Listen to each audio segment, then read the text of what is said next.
Kapag nababanggit ang New Year, laging napapag-usapan ang New Year's resolution.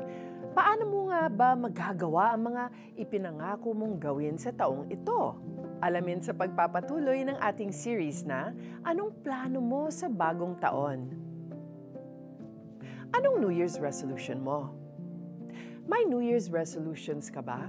Usually, many people promise to start their year by losing weight.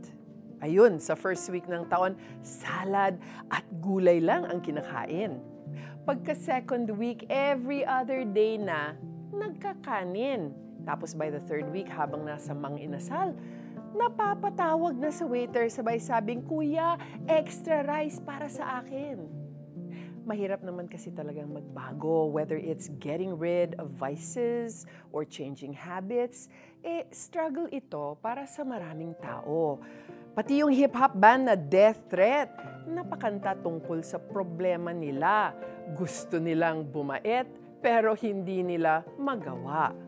But hard doesn't mean impossible. Take the case of Zach, short for Zacchaeus, a tax collector. He was known as a notorious sinner, pero nagbago ang lahat when he encountered Jesus. When the Lord entered his house and his life, the heart of Zach was changed. Sinabi niya sa Luke 19 verse 8, "I will give half my wealth to the poor, Lord, and if I have cheated people on their taxes, I will give them back 4 times as much."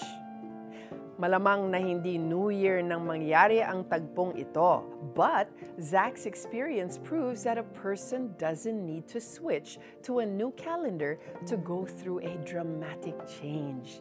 Because any time is a good time. It all starts and will always start with the heart. When we encounter Jesus in a real and personal way, we are renewed from the inside out. Hindi na sariling lakas ang gamit natin, kundi sa Kanya na. Kaya mga kapatid, pray na tayo and let's ask Him for help. Dear Jesus, no matter how hard I try, I cannot seem to change on my own. I need your help. Overhaul my life and change my heart.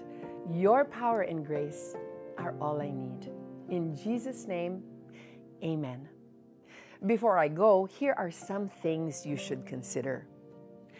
What part of your life needs the power of Jesus for it to be changed? Is it how you manage your money, spend your time, or relate with people, including your family and friends? Pray and ask God to reveal to you what you need to surrender to Him. Iwanan na ninyo ang dating pamumuhay. Hubarin na ninyo ang inyong dating pagkatao na napapahamak dahil sa masasamang pagnanasa. Magbago na kayo ng diwa at pag-iisip. Ephesians 4 verses 22 to 23. Join us again tomorrow for our series, Anong Plano Mo sa Bagong Taon? Thank you for joining me on Tanglaw. I'm Joyce Burton Titular.